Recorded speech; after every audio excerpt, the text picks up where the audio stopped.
back in 2013, I visited the Florida Everglades for the first time in my entire life. I just wanted to go down to see if I could not get a picture of a Florida panther.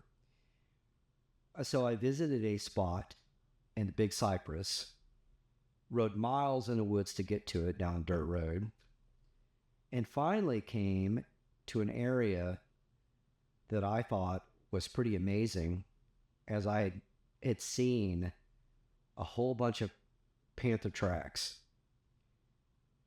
So I decided to take a walk. I drove miles to get there, 6 hours. I'd take a walk, and as I did, I went to a certain part of the wilderness only to encounter people on four-wheelers, ATVs, etc.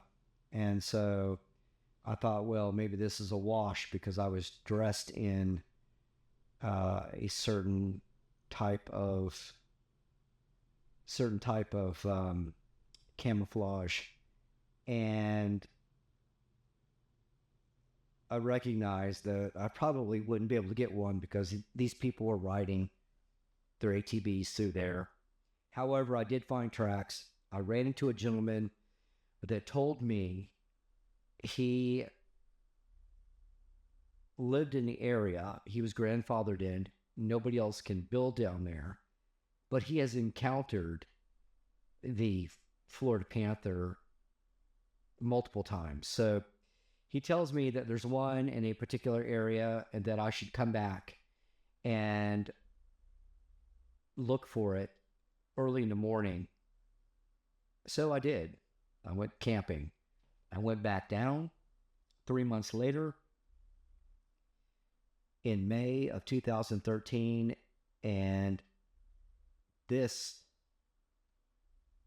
is what I encountered. It was a female, and she came out of the woods, and she was looking across the street at something, and then she decides to take off and walk back down the road. So I knew that if I rode past her, one of the particular power poles that were there on the side of the street, as you can see, I'd ride down there and I'd hide behind them and I would wait. So I'm looking at her right now, thinking that she will come out once she went in. I'm thinking she will come out because she was heading that direction. She had a purpose for going that direction. So I head down and I get behind the power pole and I'm waiting. And all of a sudden, after all these squirrels are barking, she appears. Now, I have a camera at the time, of course, but it's a T6 with a kit lens, a 250 millimeter kit lens. I've learned my lesson now, and I have a 400 millimeter L-series lens for my Canon R5. So I upgraded to go back down to try to get more photos of them, but it never happened. Anyway, I was surprised to be able to get these photos. As you can see, she's coming out of the woods slowly, and she is just looking around, trying to figure out what I was, because I was really hidden behind this power pole.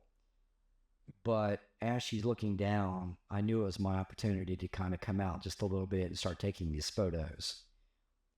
So I'm watching her sniff the ground, and as she's sniffing the ground, I realize she's sniffing possibly for a male. So sniffing the ground, she gets this response, as you can see in her face.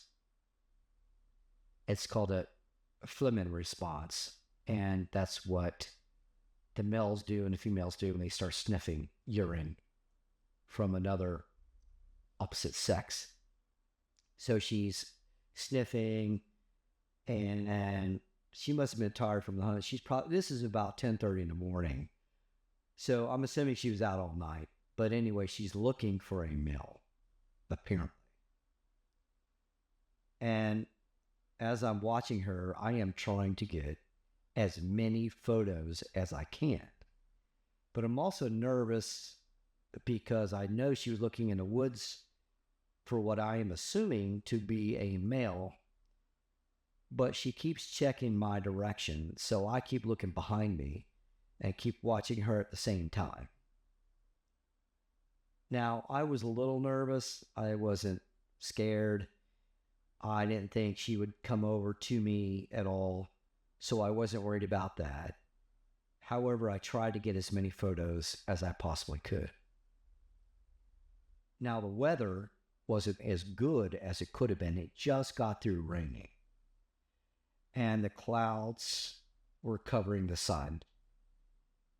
So most of my shots were okay. They weren't as good as it could have been. I didn't get enough detail, in my opinion, to really enlarge these photos to make them look like any photographer wants them to look. A really good, sharp, crisp photo with a lot of detail.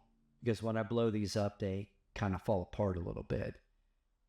However, I was very ecstatic to get these photos. I was like a kid in a candy shop that had unlimited spending potential. I took as many photos as I possibly could. I would say she probably weighed about 90 to 100 pounds. To me, she seems healthy. To other people, she didn't seem healthy. However, she was very muscular.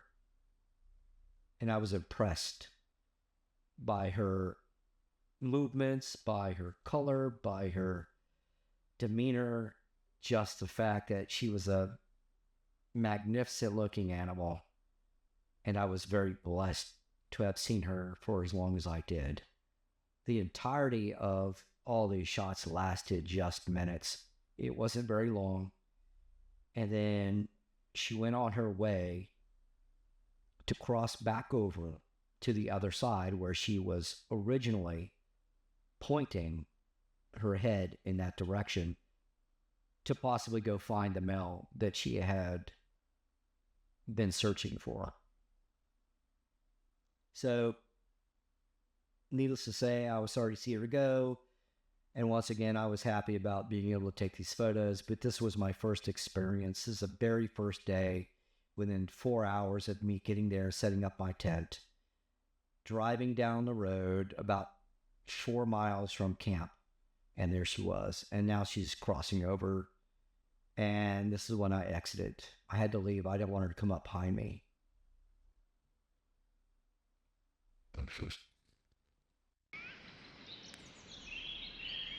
This is the second cat that I saw down in the Everglades. I call him Shere Khan because he made me very nervous. I was thinking this is the big cat the gentleman was telling me about that weighed about 160 pounds. He was a large male cat, and I watched him come from quite the distance to me. I was riding my bike back one night. This was the 7th day I was there, and I was riding my bike, my mountain bike, back to camp. And dusk was settling in, and I didn't want to be left in the woods at night riding along. So as you can see, he gets to a certain location, and he sees me. There's no doubt. He's looking right at me, and I'll be honest, he made me nervous. But I'm watching him, watching him closely to make sure that he's not the one to come across and get me. Wasn't sure of his intentions. He looked very curious to me at this point, so I just watched him for a little bit, and I couldn't get photos like I wanted to. Like I said, I had a T6 camera with a 250 kit lens. He's 30 feet from me, maybe 25, 30 feet. He's just across the dirt road. I'm in the grass there, in the tall grass, as you can see. I watched him for a little bit. I thought I had enough pictures.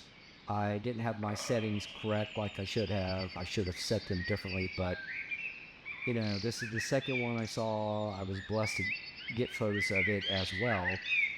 However, I'm looking at it thinking it looks, you know, kind of deceiving. Like, I'm not quite sure what he's up to. So I pick up my mountain bike, I slam it down, and where he's standing right now is the only part of the trail of the dirt road that has woods that he could go into. So he took off, I left, I got my bike and rode back to camp.